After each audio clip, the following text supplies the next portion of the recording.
तो जबान का मयार, जबान का सतह लगातार गिरता जा रहा है। इन दिनों सियासत में इंतखाबी मौसम है, लेकिन नेताओं में, लीडरान में इस कदर होड़ लग जाएगी कि किसकी जबान कितनी ज्यादा गंदी है इसका अंदाजा शायद बिल्कुल नहीं था। इन दिनों एक दूसरे पर बयानबाजी, एक दूसरे पर इल्जाम तराशी करने के लिए जिस मयार का, जिस जबान का इस्तेमाल किया जा रहा है वो वाकई काबिले मजम्मत है। इसी मौजू पर हमारी आज की खास चर्चा है, खास प्रोग्राम है, और हमारे इस खास प्रोग्राम में तमाम चर्चाओं में शामिल होने के लिए एक बेहद खास पैनल भी हमारे साथ स्टूडियो में मौजूद है। आइए आपका तारुफ कराते हैं अपने इस खास पैनल से, और फिर इसके बाद इसी मौजू पर तमाम चर्चाएं तफसील से करेंगे। आइए आपकी मुलाकात कराते हैं। हमारे साथ इस प्रोग्राम में शामिल होने के लिए बीजेपी लीडर निकत अब्बास साहिबा हैं। बहुत इस्तकबाल है निकत अब्बास साहिबा आपका। विजय कौशिक जी, कांग्रेस के लीडर, भी हमारे साथ स्टूडियो मौजूद हैं, आपका भी बहुत बहुत इस्तकबाल है। ऋषि मिश्रा साहब बतौर सीनियर जर्नलिस्ट हमारे साथ शिरकत कर रहे हैं, आपका भी बहुत इस्तकबाल है। और शिवाजी सरकार साहब बतौर पॉलिटिकल एनालिस्ट हमारे साथ हमारे इस पैनल में मौजूद हैं, आपका भी बहुत बहुत इस्तकबाल, बहुत खैर मकदम है। शिवाजी साहब, आप ही का रुख पहले यहाँ पर कर लेंगे। क्या इस तरह से बयानबाजी के अलावा सियासत की कोई चीज मुकम्मल नहीं होती इंतखाबी मौसम में? क्या ये जरूरी है कि हर पार्टी का कोई ना कोई नुमाइंदा, कोई ना कोई लीडर इस तरह की बयानबाजी करे? क्या इससे हाइक मिलता है? क्या ये स्ट्रेटजीज होती हैं या बाज़ाब्ता तौर पर होती है? क्या होता है? देखिए, चुनाव का दौर एक ऐसा दौर होता है, हर जो बोलने वाला होता है, हर जो कैंडिडेट होता है, वो चाहता है किसी न किसी तरह सबकी नज़रों में रहे, और उस लिए वो कई तरह के हथकंडे अपनाता है, कई तरह की जुमलेबाजी करता रहता है। ये आज पहली बार नहीं हो रहा है, बहुत पहले से शुरू हुआ है ये, और बहुत ज़माने से चल रहा है ये। देखिए, 1962 के अगर चुनाव की बात करें तो उसमें ऑपोजिशन का जो एक नारा हुआ था, गली गली में शोर है, पंडित नेहरू चोर है, हर जगह ये नारा चलता था। पर हमने ये महसूस किया कि जब कोई पब्लिक मीटिंग होती थी, कोई रैली होती थी, कहीं कोई बयान दिया जाता था, कांग्रेस की उस ओर से उस पर कोई रिएक्शन नहीं होता था। इंदिरा गांधी उसी वक्त कांग्रेस प्रेसिडेंट से हटके आई थी, पर एक प्राइम कैंपेनर थी, वो लाल बहादुर शास्त्री होते थे, उन्होंने कभी इस बात का जिक्र नहीं किया। पंडित नेहरू भी जब पब्लिक रैली में जाते थे, उन्होंने इस चीज़ों को नज़रअंदाज किया। तो पॉलिटिक्स में नज़रअंदाज करना भी एक बड़ी चीज़ होती है, और उस बात का कहीं कोई जिक्र नहीं आया। देखिए, पॉलिटिक्स में जब नज़रअंदाज करते हैं, जो कैंपेनिंग में आप नज़रअंदाज करते हैं, कम्युनिकेशन में नज़रअंदाज करते हैं, मेरे ख्याल में उससे बड़ी कोई चीज़ नहीं होती। जब आप उसके रिएक्ट करते हैं तो चीज़ें बढ़ती चली जाती हैं, जब नज़रअंदाज करते हैं तो चीज़ें अपने आप दब के ख़त्म हो जाती हैं। तो ये जो एक एटिकेट पहले था, कहीं ना कहीं हम पॉलिटिकल कम्युनिकेशन में इन चीज़ों को भूलते जा रहे हैं, और हर बात का हम सोचते हैं कोई भी कुछ कहे हम उसको रिएक्ट करना चाहिए। और रिएक्ट करने से एक चीज़ जो सबसे बड़ी चीज़ होती है, जो बयानबाजी दूसरा कर रहा है उसको ज़्यादा अहमियत मिलती है। यानी नज़रअंदाज करने की, दरगुजर करने की एक अमल था, जो एक एटिकेट था जिसका, वो खत्म हो गया है। इसलिए ये चीज़ें और बढ़ रही हैं और ज़्यादा नज़र में आ रही हैं। निकत अब्बास साहिबा, इन दिनों आपकी पार्टी के सबसे ज्यादा नाक में दम साध्वी प्रज्ञा ने किया हुआ है। आपको ऐसा क्यों लगता है कि उन्होंने नाक में दम कर रखा है? आप देखिए, उनके जो भी बयान हैं, पहली बात तो जो उन्होंने कही थी मार्टियर के, हमारे देश के शहीद के ऊपर, वो उन्होंने वापस ले ली है, और हमने पहले भी कहा था वो पार्टी लाइन नहीं।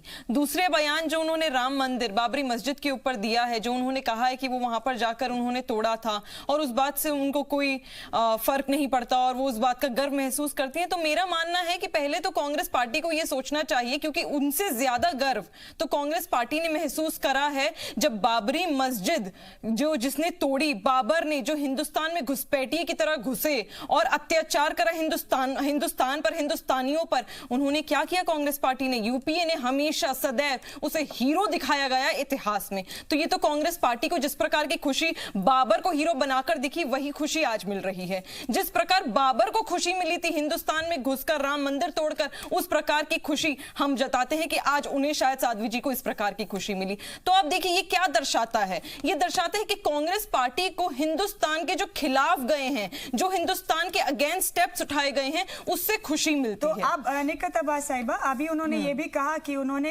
विवादित ढांचा, मुतनाज़ा ढांचा जो था वो भी गिराया था, खुद उसे गिराने के लिए पहुंची थी। इन सब चीजों में आपको कुछ भी मुतनाज़ा, कुछ भी विवादित नजर नहीं आता? मैं बताती हूँ क्या होता है ना मुमताज जी, ये उनकी आस्था का विषय है, और मेरा मानना है आवेश में कोई भी व्यक्ति कुछ भी बोल जाता है और कर जाता है।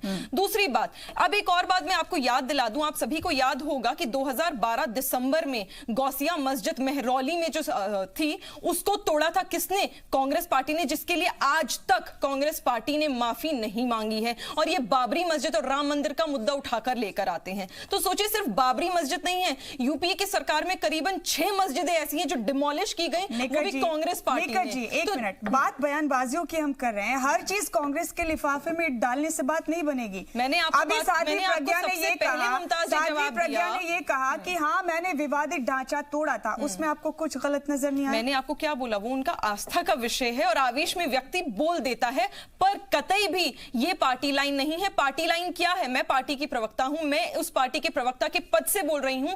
पार्टी की लाइन सिर्फ ये है कि वहां पर राम मंदिर हम बनाएंगे और कोई बना नहीं पाएगा। आप देख लीजिएगा, आप जब भी बनेगा तो बीजेपी की सरकार, मोदी सरकार ही बनाएगी। ये पार्टी लाइन है। जो भी उन्होंने कहा वो उनका व्यक्तिगत टिप्पणी है, व्यक्तिगत बात उन्होंने रखी।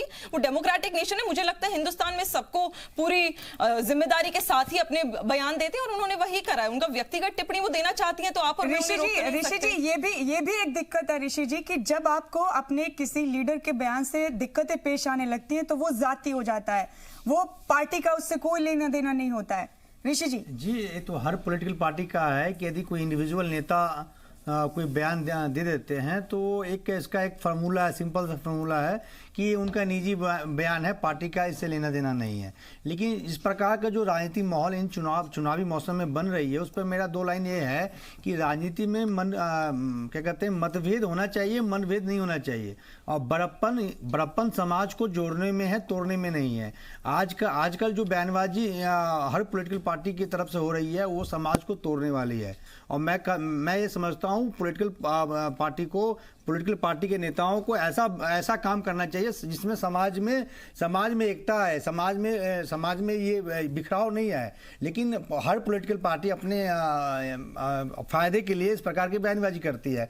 मैं इतिहास में ले जाता हूँ आपको, मैं अटल बिहारी वाजपेयी के युग में ले जाता हूँ। अटल बिहारी वाजपेयी गुना से चुनाव लड़ते हैं और अटल बिहारी वाजपेयी चुनाव हार जाते हैं। 50,000 से उनकी मार्जिन हार जीत की 50,000 के मार्जिन से वो पीछे रहते हैं। तो वाजपेयी जी उनके जिस कैंडिडेट से चुनाव हार रहे होते हैं उन्हीं के घर पे जाते हैं और कहते हैं कि भाई अब हार जीत तो होती रहेगी, कि आप मुझे खाना भी खिलाओ। तो उस प्रकार का राजनीतिक एक समरसता था पॉलिटिकल पार्टी में। डिफरेंसेस तो उस समय भी थी, लेकिन जिस प्रकार का समरसता अटल बिहारी वाजपेयी अपने अपोजिशन के नेता से रखते थे, आज के पॉलिटिशियन में नहीं दिख रहा है। मैं दूसरा वाक्य आपको अटल बिहारी वाजपेयी के बता रहा हूं। अटल बिहारी वाजपेयी और नेहरू जी में काफी वैचारिक मतभेद हुआ करता था पार्लियामेंट में। लेकिन जब वाजपेयी विदेश मंत्री थे और वह सेंट्रल हॉल में घूम रहे थे और पंडित नेहरू का फोटो उन्होंने नहीं देखा, तुरंत उन्होंने कहा कि पंडित नेहरू का फोटो होना चाहिए। तो इस प्रकार के राजनीतिक मतभेद के बावजूद भी एक दूसरे इन्हीं एथिक्स की बात कर रहे थे। विजय कौशिक साहब, कम तो कोई भी नहीं है सियासत में। अब एक फर्ज समझ लिया है सियासी जमातों ने, सियासी लीडरान ने, कि अगर हल्की बयानबाजी नहीं करेंगे तो फिर उनकी कामयाबी के रास्ते छोटे हो जाएंगे, सिकुड़ जाएंगे। राहुल गांधी जी ने अभी कह दिया, सुप्रीम कोर्ट ने राफेल पे जो कहा कि अब तो सुप्रीम कोर्ट ने भी मान लिया है कि चौकीदार ही चोर है, जबकि सुप्रीम कोर्ट का वर्जन बिल्कुल अलग था। उसी को लेकर मीनाक्षी लेखी साहिबा ने अर्जी भी दायर कर दी कि सुप्रीम कोर्ट की खिलाफ वर्जी की है उन्होंने। तो इस तरह के बयानों से दूरी बनाकर क्या सियासत में आगे बढ़ा नहीं जा सकता क्या? देखिए, सबसे पहली बात मैं यहां से शुरू करता हूं कि एक हमारे देश में कहावत है कि जैसा राजा वैसी प्रजा। और जिस देश का राजा जिसको हमने प्रधानमंत्री बनाया, माननीय नरेंद्र मोदी जी, वो प्रधानमंत्री की कुर्सी पर बैठते ही अचानक से चौकीदार बन गए। अपने नाम के आगे चौकीदार लिख लिया। कभी वो चाय वाला बन जाते हैं, कभी अपने भाषणों में कहते हैं कि मैं पिछड़ी जाति से हूं इसलिए मुझे गालियां दी जाती हैं। अरे भारत देश का प्रधानमंत्री भला पिछड़ा हो सकता है? आप प्रधानमंत्री हैं, प्रधानमंत्री जैसा व्यवहार कीजिए। और जब देश का प्रधानमंत्री ही अपने स्तर को गिरा रहा है तो उसका असर पूरे देश भर में जा रहा है। तो आप पे भी आ गया, महाराज आपकी पार्टी के सदर पर भी आ गया, आपकी पार्टी के सदर पे भी आ गया। देखिए, राहुल गांधी ये कोर्ट का मैटर है, इसका जवाब हम कोर्ट में देंगे। और चौकीदार चोर है पूरा देश जानता है, इसका सबूत मैं इसी बात से दे सकता हूं ये लोग ये कहते मणिशंकर अय्यर ने पिछली बार चाय वाला कह के आप मुमताज पूरा माहौल बदल दिया। आप चाय वाला इस तरह के बयानबाजी मुमताज जी, मुझे लगता है इस बयान से आपको भी आपत्ति होनी चाहिए, क्योंकि वो आपके भी उतने ही प्रधानमंत्री हैं जितने बाकी देशवासियों के मैं हैं। आपके बीच में नहीं बोला, इसलिए शांति से मैं बात एंकर कीजिए। से बात कर रही हूँ, एंकर साहिबा से मैं बात कर रही थी, आपको मैंने कुछ नहीं कहा। साक्षी महाराज, और आप प्रधानमंत्री को चोर बोलेंगे कैसे, क्योंकि आप हिंदुस्तान के नागरिक हैं। आप पहले ये बताइए, आप विजय कौशिक जी, आप हिंदुस्तान के नागरिक हैं, आप हिंदुस्तान के नागरिक हैं, आप हिंदुस्तान के नागरिक हैं, आप हिंदुस्तान के नागरिक होने के बावजूद अगर प्रधानमंत्री को चोर बोलेंगे तो ये एकदम एक्सेप्टेबल नहीं है। आपको शर्म आनी चाहिए, आपको माफी मांगनी चाहिए हिंदुस्तान की जनता से।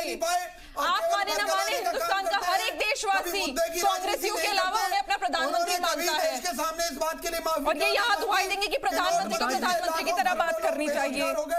देश को लाखों करोड़ का नुकसान हुआ। ठीक है विजय कौशिक जी, मुद्दों की बात करते हैं, चलिए सबकी बात करते हैं, रफाल सबकी बात करते हैं, मुद्दे पे स्कैम की बात करते हैं। भारत के प्रधानमंत्री को विजय जी बयानबाजियों के गिरते हुए स्तर पर, गिरते हुए लेवल पे बात कर रहे हैं। बर्दाश्त नहीं होगा। नहीं मुमताज जी, ये आपको भी आपत्ति होनी चाहिए कि वो यहाँ ऑन टेलीविजन बैठकर प्रधानमंत्री को चोर बोल रहे हैं। मुझे समझ नहीं आ रहा कि एंकर साहिबा आपने क्यों नहीं कहा। राष्ट्रीय अध्यक्ष ने आपके पार्टी के राष्ट्रीय अध्यक्ष ने माफी मांगी है, मुझे बात करने दीजिए, हम मुद्दों पर बात नहीं कर रहे, हम विकास पर बात नहीं कर रहे, हम सिर्फ बयानबाजी पर। विजय जी नहीं, मैंने बयान पर बात की। विजय जी ये बताइए, पहले ऋषि जी एक मिनट, निखत साहिबा एक मिनट, ऋषि जी एक सेकंड, ऋषि जी एक मिनट, ऋषि जी एक मिनट, विजय जी एक मिनट, विजय जी एक मिनट। यानी कि आपकी परवरिश में सभ्यता नहीं थी, अभी आपने सीख ली है। एक मिनट विजय जी, एक मिनट। मेरी परवरिश में मैं गारंटी से कहता हूँ मेरी बात सुनिए, इस देश को विश्व गुरु बना देंगे अगर वो साबित कर दें विश्व गुरु की। एक मिनट, आप पहले माफी मांगिए। विजय जी, मेरा जो सवाल था उसका जवाब प्रधानमंत्री को राहुल गांधी को आखिर में ये कहना पड़ा सुप्रीम कोर्ट में कि जोश में उन्होंने ऐसा कह दिया। साथ ही उन्होंने एक लाइन ये भी जोड़ दी कि तोड़ मरोड़ कर पेश किया गया। सुप्रीम कोर्ट के वर्जन को उन्होंने अपने तरीके से पेश कर दिया। राहुल गांधी जी की महानता तो देखिए क्या अगर। अरे तो आप भी महानता दिखाइए ना, आप आपके राष्ट्रीय अध्यक्ष महानता दिखाइए और आप महानता सुप्रीम कोर्ट ने कभी ये माना कि चौकीदार चोर है। विजय जी, सुप्रीम कोर्ट ने कभी कहा कि चौकीदार चोर है। जी, ये आपकी जिम्मेदारी, आप इनसे माफी मंगवाएं। ये कोई तरीका नहीं होता प्रधानमंत्री को चोर बोले ऑनलाइन टेलीविजन। ऋषि जी एक मिनट, जोश में ऐसा कह गए निकल जी, राहुल गांधी जी की महानता तो ये महानता है। एक मिनट, सुप्रीम कोर्ट का नाम लेकर झूठ बोल रहे हैं, मुल्क के अवाम को बरगला रहे हैं सुप्रीम कोर्ट का नाम लेकर कि सुप्रीम कोर्ट ने कहा कि चौकीदार चोर है, आप उसे महान कह रहे हैं। देखिए राहुल गांधी जी ने बात किस संदर्भ में कही थी? किस संदर्भ में कही थी कि जो सबूत इस राफेल केस से संबंधित। उन्होंने ये कहा था, बयान जाकर देखिए, उन्होंने कहा था सुप्रीम कोर्ट ने कह दिया कि चौकीदार चोर है। आप मुझे वो पैराग्राफ, वो लाइन, वो शब्द दिखा दो जहां सुप्रीम कोर्ट ने कहा हो कि राफेल में चोरी हुई है। भाई साहब, 2018 में सुप्रीम कोर्ट ने जो भी वर्डिक्ट दिया है अब तक वो रद्द नहीं किया गया। उसमें साफ कहा गया है कि देश हित में हुई है राफेल की।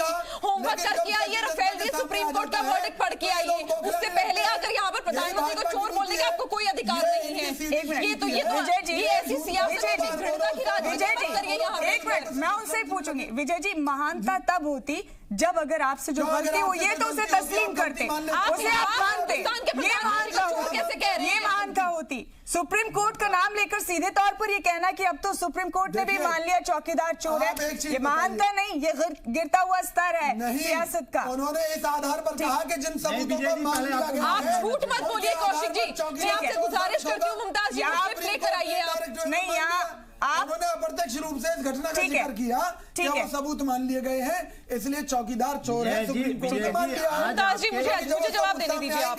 तो चौकीदार चोर साबित होगा। राहुल जी ने सही कहा।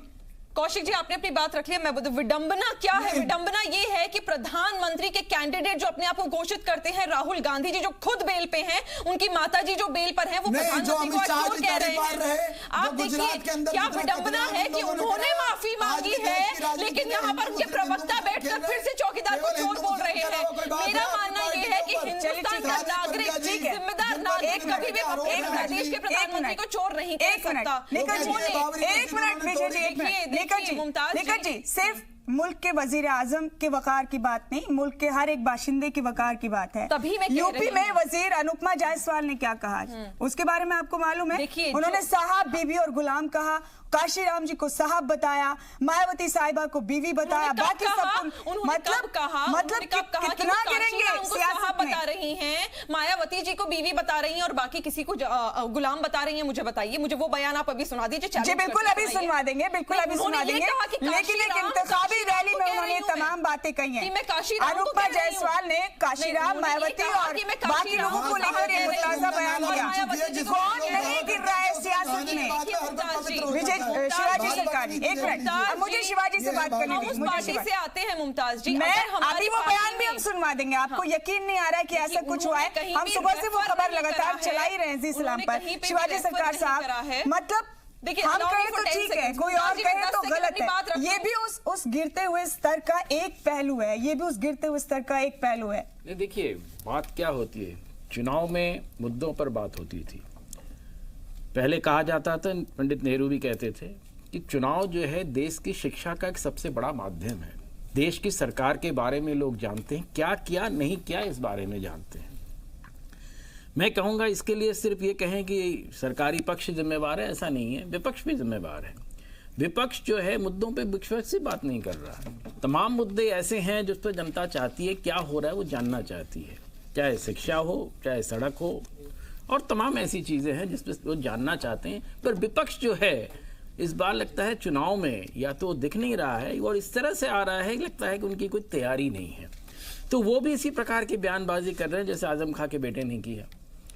और सरकारी पक्ष जो है उनको लगता है कि अगर मुद्दा ऊपर उड़ जाएगा तो पता नहीं क्या हो जाएगा, तो वो भी कई तरह से उन चीज़ों को दबाने की कोशिश करते हैं। तो मेरे ख्याल में चुनाव में जिस तरह से एक वाइब्रेंट डिबेट होना चाहिए, होता है, हर मुल्क में होता है, कहीं ना कहीं इस वक्त वो नहीं हो रहा है। तो इसलिए सारी चीज़ें जो है बयानबाजी पर है, सारी चीज़ें जो है देशभक्ति पे है, राष्ट्रवाद पे है, और एक दूसरे पे छींटा कसी पे है। देखिए, छींटा एलिगेशंस की आप बात कर रहे थे, चुनाव में कुछ ना कुछ एलिगेशंस लगते हैं, विपक्ष एलिगेशन लगाता है, विपक्ष को ये अधिकार है कि जो चीजें हो रही है उसके बारे में बात करें। पर विपक्ष जो है इस वक्त जो है हम देख रहे हैं वो भी सही ढंग से चीजों को सामने नहीं आ पा जी, और कम से कम अपने अल्फाज में वजन रख के मैच्योरिटी के साथ अपनी बात, अल्फाज की बात कई जा सके। आएंगे हम शिवाजी, आएंगे हम, फिर से आपसे बात करेंगे, इस चर्चा को आगे बढ़ाएंगे।